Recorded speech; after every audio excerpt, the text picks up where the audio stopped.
Hello there. My name is JadenS23. I am from downtown Church of Christ from Searcy, Arkansas. Who here has heard of the phrase, money is the root of all evil? Although this may have some truth in it, I don't think it is as deep as it needs to be. I believe that the root of all evil is pride. Now, going back to money, the root of all evil being money, I mean, it's more of alluding to the chase of money or the desire for money. But that being said, there are a lot of powers in the world that fuel on pride, and another one is being the power of authority. And an example of corrupted pride in the Bible is the story of Saul. Saul's pride ripped him from the throne and made him blind both figuratively and literally.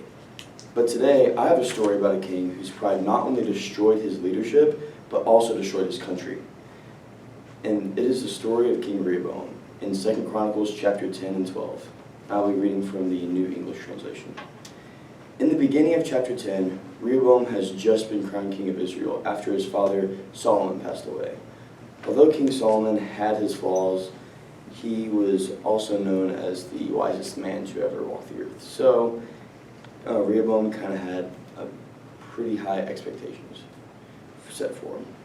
And in chapter 10, verse 4, King Rehoboam is summoned before all of Israel, and they ask, "Your father made us work too hard. Now if you lighten the demands he made and don't make us work as hard, we will serve you." King Rehoboam goes and seeks counsel from his father's advisors, and in verse 7, they tell him this.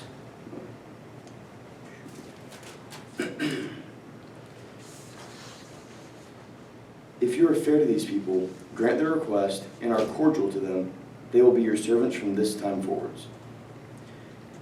After hearing the wisdom from the elders, Rehoboam asks for the advice from the younger advisors that he grew up with. They tell King Rehoboam to respond to the Israelites in verse 10 by saying, "I am a lot harsher than my father. My father imposed heavy demands on you. I will make them even heavier. My father punished you with ordinary whips. I will punish you with whips that really sting your flesh." King Rehoboam ends up choosing to heed the advice of the younger advisors over the advice of the elders. Whenever the Israelites realized that King Rehoboam would not come to reason, every tribe apart from Judah departed from him and went to follow Jeroboam. Rehoboam's mistake was listening to his friends over his elders. It seems foolish, but I think you should put yourself in Rehoboam's sandals for just a minute. Say you're seeking advice on the next step in life, and you have two choices: to take the advice of your friends, or to take the advice from your dad's friends from Facebook from high school. All right. All I'm going to say is, if you're still sitting there saying, "I listen to my elders," then you are much wiser than me. Anyways, the real reason why Rehoboam chose to be harsh was because of the pride he had in his authority.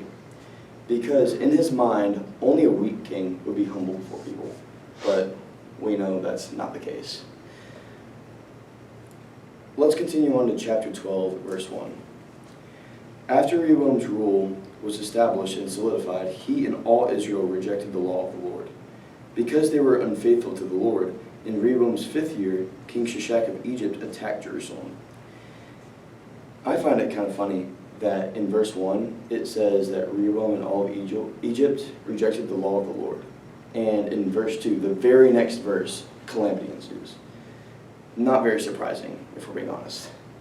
Okay, let's get back on track.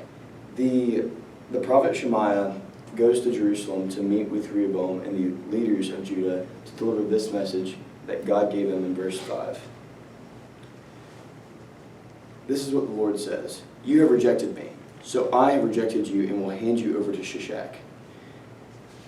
In response to this, King Rehoboam humbles himself before God in a room full of every leader in Judah. And they all say in verse 6, "The Lord is just." And then through the prophet Shemaiah, God says, "They have humbled themselves, so I will not destroy them.